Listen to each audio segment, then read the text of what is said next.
Well, today we're going to be doing a bit of running, which is about the closest I ever get to doing any real running. So we're looking at making a Logan's Run deep sleep Sandman's pistol, or flame gun, which is a very, very iconic sidearm used by the Sandmen, the sort of the police of the domed city in Logan's Run, and they use it to, air quotes, retire runners who are people that don't want to basically commit suicide at 30. It's a great film, one of the last of the truly great 70s sci-fi, because when Star Wars came along it changed sci-fi forever. We didn't get those sort of philosophical, very ponderous sci-fis anymore. It's aged really well, even though everyone looks like they're from the 1970s in it, because we've gone through that. It looks really good. So years ago I actually made one of the pistols, because I was basically been a modeller for years. I was trying to work out when I made this, and I would have been about 17, 18, so that's about 35 years ago. So this 35-year-old prop. I haven't got many of my props from that I made back then, because they just disintegrated. So this it's not very accurate. Just trying to, there we go. So it's not very accurate. I based it off of like pictures from remember the Starlog weapons book, which had blueprints on it, and it was horribly inaccurate. But it's all we had at the time. We had no internet. So basically, it's made out of an old bicycle pump. So the front end is the pump handle. People even know what a bicycle pump is these days. You got the tube of the pump, you got the end of the pump. That's part of the pump, and then this is balsa wood and plasticard all screwed together. And it's not very accurate. I mean, it sort of represents the gun, but it's not very accurate. And I've always wanted to do a proper version. And I've seen kits on eBay, but they go for like 50-60 quid for 3D prints. And a friend of mine, Eric, I recommend his channel, Mr. E Models. He's really clever. Mr. E Models. It's very clever. He's a clever man. He made one of these for one of his clients out of a kit, and I know he had a bit of bother with it. It was like most 3D prints, sandy, sand a bit more, lots of filler. So I've never really got around to doing one, but then we've recently purchased a decent filament 3D printer. We got a nice resin one, and we thought, well, for making props, resin's just too brittle, so we got one, and we're still setting up. I say we, my wife is setting it up. I don't understand all these things. So we still got to get some sort of support settings correct, but what we've been doing, there'll be a video. I'm halfway through making it at the moment. I might do a video on it. I don't know. It was a test. So I did the Blade Runner Deckard pistol from a 3D print, which was woefully inaccurate. I need to finish this afternoon. So what the guy had done, and having worked in Fusion 360 myself, it's a simple way of doing things. Is you build one side and then you mirror to make a full 3D model. Trouble is, the Deckard's gun is totally different on one side than the other. So I've had to sort of try and change it to match it slightly. I mean, this is meant to be the cylinder that the bullet's going to, like a revolver cylinder. I mean, it's a weird gun. It's got a revolver cylinder and a bolt action part. So it's not a very accurate one. And I think I've printed it a little bit small by about 10%. I mean, it works. I think it's slightly small, so I'm in the process of doing that. That was the first one we tested. It came out really well, lots and lots of filler in. And so for the second one, my wife said, what pistol do you want? What gun? And it was either Mal Reynolds, which I'll probably do from Firefly, I'll do later, or the Sandman gun. So she found a Thingiverse. Thingiverse is a great site. If I remember, I'll put a link in. And there's lots and lots of STL 3D prints that you can print off free of charge, and one of them was the Sandman gun, and it's by, I'm going to have to read this, by Immerman, and this was created in 2014. Actually, I'll probably show you. So download the print, printed it off, Almost all of it printed the first time. The only thing is the middle section of the barrel. It was printing it like that, and it got to the top, and then something happened and it fell over. So everything else printed, but that didn't. So we've reprinted it at a slight angle. And again, that's what I'm talking about, all the supports. So the cleanest way to do it is that way, but it's obviously got the most stress on it. So this one was printed actually like that. Which means it's going to require a little bit more sanding than normal. But so these are the parts. So it's an amazing kit that the person's put together free of charge. So you get the 2 hand grip parts, and it comes in 2 parts. And I think it's made so that you can put a lighting rig in it, which I might do afterwards. So you've got the handle, you get a trigger, and there's a trigger, missing the camera, there's a trigger post there, so you can make a trigger, and you even get a 3D spring. You see it goes in like that, and if you imagine the pivots there, and you've got a spring loaded trigger. It's just amazing, so clever. Oop.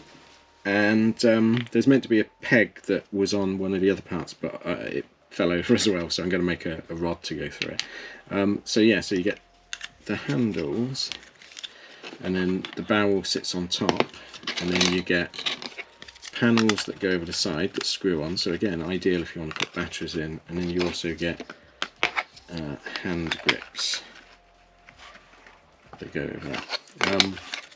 And then the barrel, you got the flame unit. I love that. If you've not seen the film, it's brilliant. So this is the flame gun. So 4 jets of flame come out. Lethal on set. Had a big gas wire running down the actor's sleeve, which you can see clearly in the film. Once you notice it, it ruins it forever.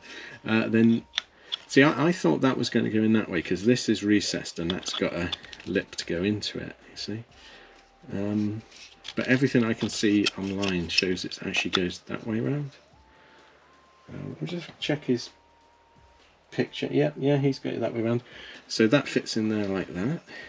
And then on the back you've got weirdly threaded, and I think this part should have had a thread on it, and then screws on. Then that goes on the back like that. So you can see it's a fair organ. I can barely fit it on camera. But you can also see, because this is fairly accurate, not 100%, but it's fairly accurate compared to my one. Look at the end, I got so wrong. And then you also get a little sort of pitot igniter bit there, because obviously this was gas and it had a little flame unit in it. You also weirdly get the gas switch, which you don't really see on the film version. It was to turn the gas on, so you'd flick the gas on and then the trigger would ignite the pitot at the end. So you get that switch. I might make that removable, because I don't like it with it on. So this is the kit that we're going to make. The print came out, you can see, really smooth. It's going to require some sanding. All these 3D prints do a sanding and filler in, but I'm not going to sand it too much because it is really smooth already. It's really nicely printed. It's a great printer. It's the resin one is the Elgumars. I'll find out which this printer is. And I've got some footage, and the good thing is you can hook a webcam up to the printer and you can video the print being printed, and it's like stop motion. I'll put it here.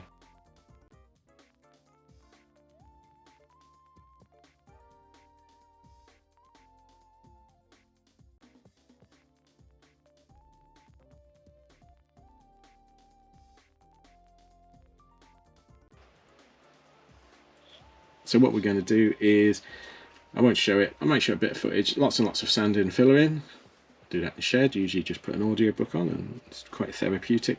And then once it's all smooth, the paint job is going to be one of the easiest ever. It's just satin black all over. So there's not going to be a lot of building on this because the kit is so well designed. I'm going to have to make like I say, a trigger bar. Just drop the trigger. I don't quite know how that fits in there other than gluing, because I might as well just glue it,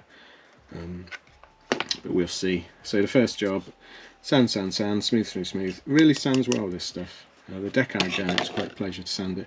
And filler wise, I just use Humval green putty. It's great, I love it. So easy to sand. Bloody expensive now though. But yeah, okay, let's see how we get on.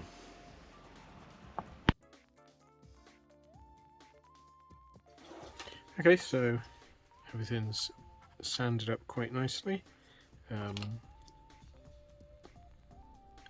Took a little bit of filler, not too much to be fair. Everything's sort of smooth. I've got some screws to use in it, so I think I'll spray all the parts black before assembling them.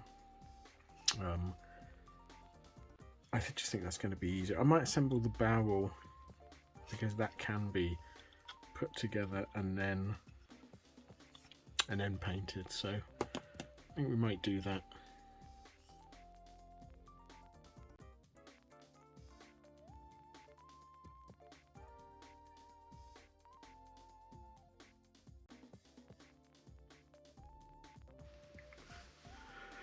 Okay, so I've stuck the panel onto the frame, that panel onto the frame, just super glue. So I got 2 of them. I've super glued the pin for the trigger on one side, and assembled the barrel. It's quite fragile, that bit. I've broken it a couple of times, but luckily it glues back together quite well. So what we're going to do now is assemble the trigger and this part. So the trigger, that's annoying. So some of the black has come off. I must have lent it down somewhere, but we can touch that up afterwards. Yeah, you can see it will be visible, but I can paint that afterwards. So spring goes in like that, gives it a bit of resistance. That would then clip on like that. The spring, the trigger is much thinner than the socket, so what I might do is make a couple of spacers. So what I'm going to do is paint that black, make a couple of spacers, and then come back on it.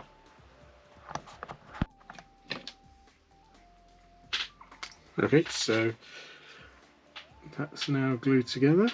So what I'm going to do now is glue the fake screws and the belt loop thing on. So for the fake screws, I've just got some brass flatheads, and we're just going to super glue them in.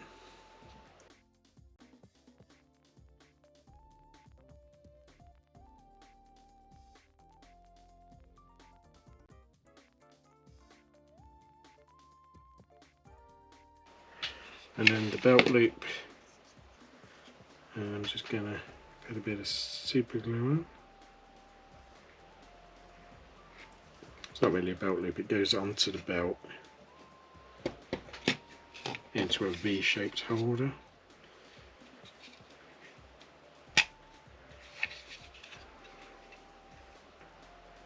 There we go.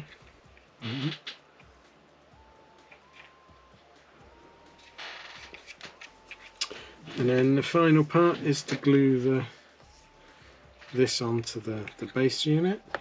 So for that, there is a recess, so I'm just going to put a load of super glue in.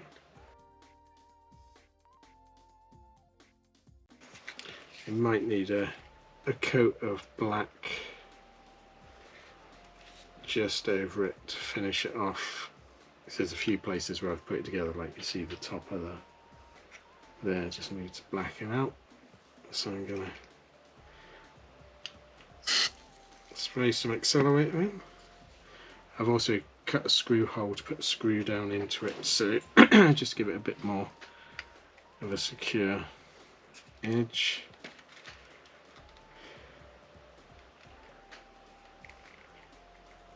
And just let that go off, and then we'll come back.